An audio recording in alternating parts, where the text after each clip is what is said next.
আমার ভাইয়েরা বন্ধুগণ, আল্লামা দেলোয়ার হোসেন সাঈদী রহিমাহুল্লাহ, আমরা দেখলাম খবর দেয়া হলো আল্লামা দেলোয়ার হোসেন সাঈদী অসুস্থ, হার্ট অ্যাটাক করেছে, স্ট্রোক করেছে। তাকে উন্নত চিকিৎসা করার জন্য ঢাকায় নিয়ে যাওয়া হচ্ছে। একজন ব্যক্তি যদি হার্ট অ্যাটাক করে, স্ট্রোক করে, সেই লোকটা কি হেঁটে হেঁটে চলতে পারে? হেঁটে চলতে পারে? তার মুখে হাসি আসে? আমরা জানি যদি কেউ স্ট্রোক করে তাকে বিভিন্ন অক্সিজেনের মাধ্যমে অসুস্থ শোয়া অবস্থায় তাকে হসপিটালে নিয়ে যাওয়া হয়। কিন্তু আল্লামা দেলোয়ার হোসেন সাঈদী রহিমাহুল্লাহ হসপিটালে যখন নামতেছে তখন আমরা দেখলাম তার মুখে হাসিটা জলজল করতেছে। আল্লাহু আকবার! সে যদি অসুস্থ হতেন তাহলে এই হাসিটা কিভাবে আসলেন? হেঁটে হেঁটে কিভাবে যাচ্ছেন? কথাবার্তা বললেন যে আমার কোনো অসুবিধা নাই, আমি খুব ভালো আছি, এ কথাও তিনি বললেন। কিছুক্ষণ পরে আমাদেরকে খবর দেয়া হলো 8:40 সাঈদী সাহেব ইন্তেকাল করেছেন।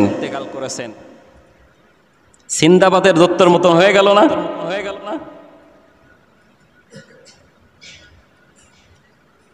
আমার ভাইয়েরা বন্ধুগণ, এই লোকটা মৃত্যুর কিছুক্ষণ পূর্বে তার হাসিটা জলমল করতেছিল, টলমল করতেছিল। 13টা বছর কারাগারে বন্দী রেখে নির্যাতন নিপীড়ন করা হয়েছে, মিথ্যা মামলা দেওয়া হয়েছে, অসুস্থ অবস্থায় হসপিটালে নিয়ে যাওয়া হচ্ছে, তারপরে মুখের হাসি থেমে নাই। যে ব্যক্তি 13টা বছর কারাবন্দী হওয়ার পরে আবার অসুস্থ হসপিটালে যায়, তার মুখে হাসি আসে কোন কায়দায়? আমি এটা যখন গবেষণা করলাম, মিলালাম যে এটা কিভাবে হতে পারে, এটা কিভাবে সম্ভব, তখন আল্লাহর নবীর হাদিস মনে পড়ে গেল। মক্কার প্রথম জীবনের ঘটনায় দেখলাম মক্কার কাফেররা, আবু জেহেলের গোষ্ঠীরা, আবু জেহেলের সাঙ্গপাঙ্গরা যারা ঈমান এনেছিল তাদের উপরে অত্যন্ত অত্যাচার, নির্যাতন, নিপীড়ন চালাচ্ছিল। তারই মধ্যে শহীদ হয়েছিল অনেকেই। প্রথম নারী শহীদ হয়েছিল সুমাইয়া রাদিয়াল্লাহু আনহা। তার উপরে অত্যন্ত নির্যাতন, নিপীড়ন চালানো হয়েছিল, তাকে উলঙ্গ করে পর্যন্ত ফেলা হয়েছিল। কত টর্চার তার উপরে করা হয়েছিল।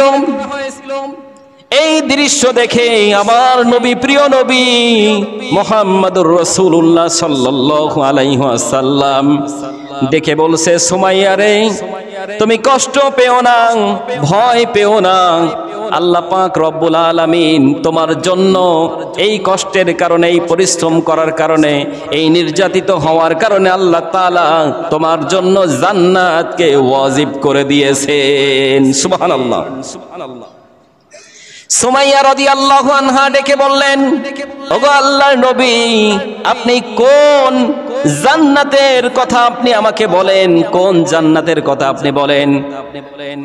আমি এই যে এখনই যে জান্নাতের ঘিরান পাচ্ছি, আপনি কোন আবার জান্নাতের কথা বলছেন? আমার ভাইয়েরা বন্ধুগণ, বিশ্বনবী সুমাইয়ার দিকে তাকালেন, দেখলেন যে সুমাইয়ার উপরে নির্যাতন চলছে, অত্যাচার, নির্যাতন, নিপীড়ন চলতেছে, কিন্তু সুমাইয়া রাদিয়াল্লাহু তাআলা আনহু হেসে দিয়েছে।